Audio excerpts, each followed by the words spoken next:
Hello, my name is Hata, and today we are going to explore horror in children's literature. Horror is my favorite genre. I just cannot resist a good ghost story. So, are you ready? Let's go. So, horror is a bit difficult to define. We know it's definitely a genre, and its intentions are to scare or repulse or even both simultaneously. The reading of horror produces an emotional or psychological response.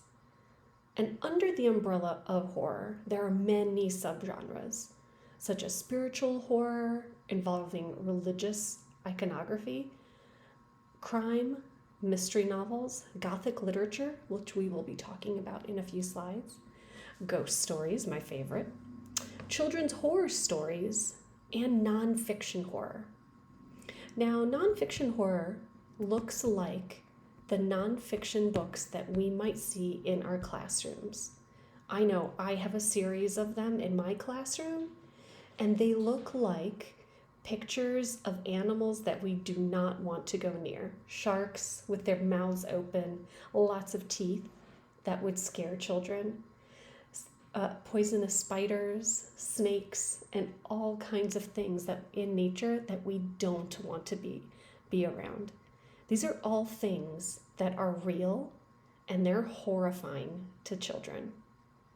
There's also another subgenre called Christmas horror, which I find really interesting. Charles Dickens's A Christmas Carol slides perfectly into this genre because remember, Charles Dickens wrote A Christmas Carol with the intentions of it being a ghost story. Now, before we had horror as we know it today, we had fairy tales. And fairy tales, the way we think of them in the Disney-fied version, is not what they originally were. They were explicit, they were brutal, and they were very cruel. Now, they follow certain tropes like the parents are often dead or removed from the situation. This leaves the child alone, and the child, also known as the protagonist, has to make decisions on their own. The horror is used to introduce or explain the harsher realities of life, such as death, pain, loss, and the different aspects of human nature that can be very confusing to the reader. So, fairy tales serve three purposes. Number one is to prepare the reader / child for real life, which is very harsh and very cruel. Number two, it can help us discharge the darker emotions of our humanity, which can be purifying. And number three, it fosters independence. It asks the reader to use their own judgment of what is right and what is wrong.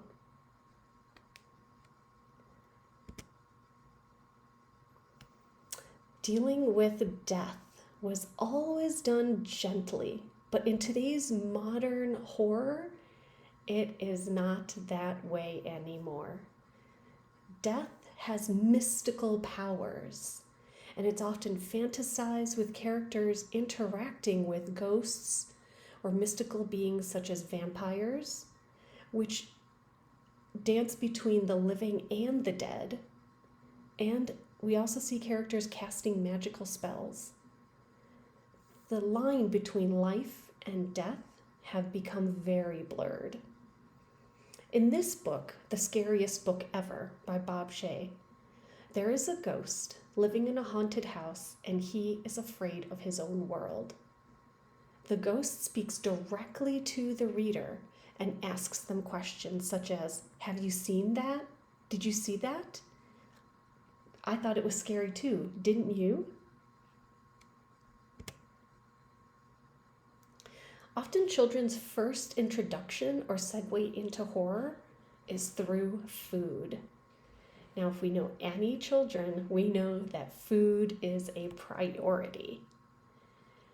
But consuming or being consumed are part of the horror introduction to children. It asks the child, it subconsciously triggers the child to think of things that are disgusting to consume or being repulsed by things that they have to consume. Also, the fear of being consumed. In Maurice Sendak's Where the Wild Things Are, he often mentions the terrible claws, the terrible teeth, the gnashing teeth, their gnashing jaws, and they always say, "I will eat you up." This signals to the reader that the wild things are to be feared, and it's a little bit of a horror story. In Carla Sandwich by Debbie Herman, she describes a young girl named Carla who brings these very creative, albeit very disgusting, lunches to school every day. As I've read this story to my students, they squeal with absolute disgust and repulsion. And that disgust and repulsion is very similar to horror. If we also think of fairy tales like Hansel and Gretel, there's a fear element of being eaten. Hansel and Gretel are consuming all of this candy and all of these sweets and being fattened up by the witch in order for her to consume them, which is a terrifying idea to children. In modern children's horror, we tend to look first at Gothic literature. Gothic literature usually has a protagonist who is marginalized, such as the monster in Mary Shelley's Frankenstein. Looking at a character who is marginalized allows the reader to emotionally connect and sympathize with the other, who at first can be scary, but then we become connected to them. Children now deal openly with modern themes that parents never dealt with, such as cultural and racial identity, sexuality, abortion, suicide, and abuse.